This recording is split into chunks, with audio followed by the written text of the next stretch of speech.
So in this tutorial, we're going to look at a dramatic color correction in Lightroom. So this is the image, this is what I just made, and this is what it was. So this is a pic I took on the beach just a few days ago, and this is how it's been made. So let's see the before and after. This is how it is. So I'll just show you how you can make something go from here to this. It's pretty simple. It should take you not more than 5-10 minutes, and it's always best to play around with the effects and see what else you can add.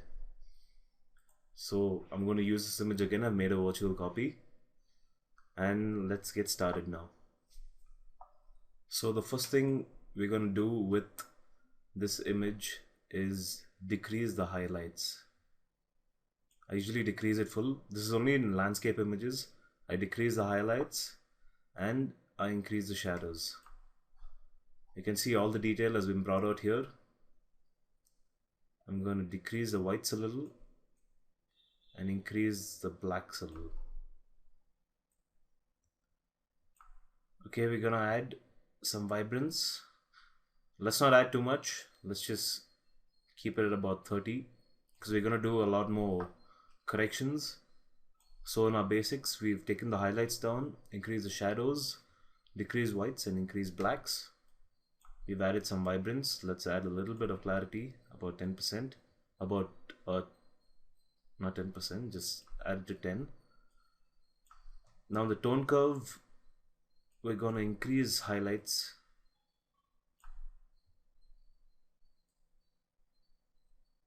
increase lights,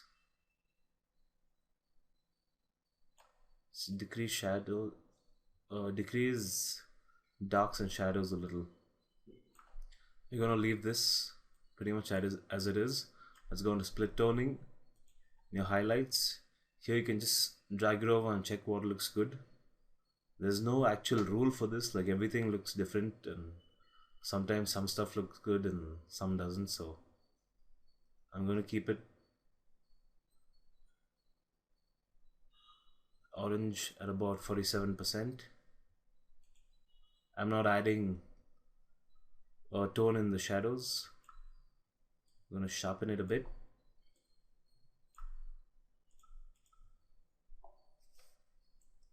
So that's it for all these edits. Now we're going to add the graduated filter, just like that.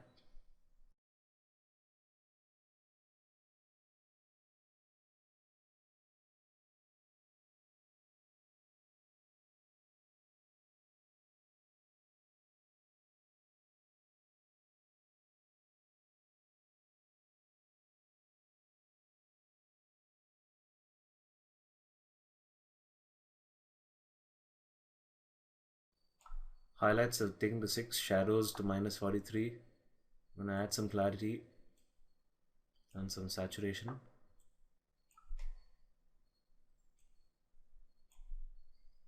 Now we're going to add one more graduated filter on this side, because you can see the sun rays coming this side, so I'm going to add it here. Increase the exposure a bit,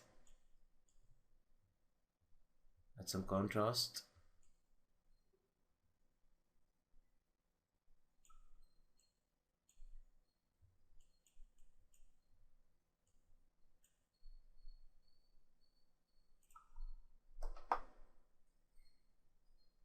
And we're going to add a radial filter right now. Make sure the invert mask is on, and we're going to cover the trees and the hills here.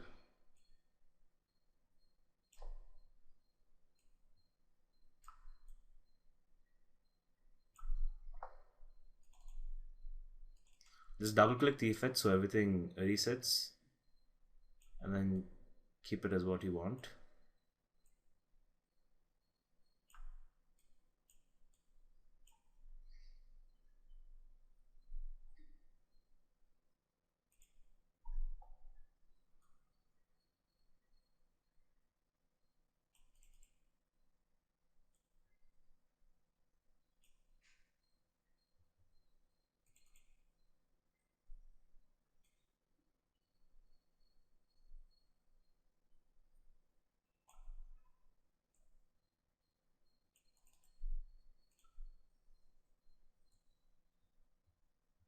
So now in saturation, I'm just gonna saturate the blues and aquas to get more detail in the sky.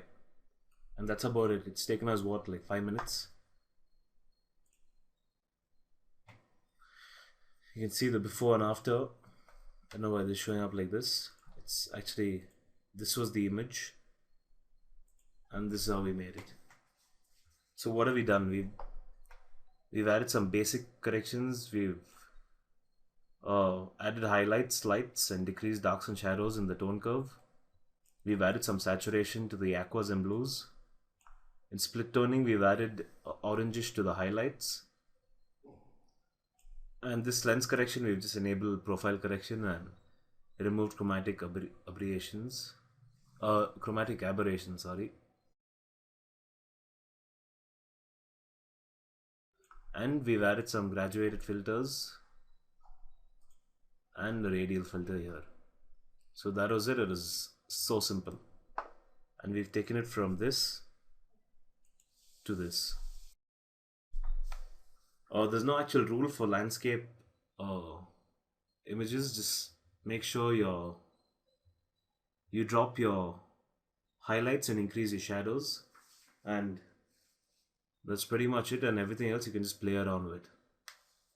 So thank you for watching. Hope you enjoyed, and subscribe for more.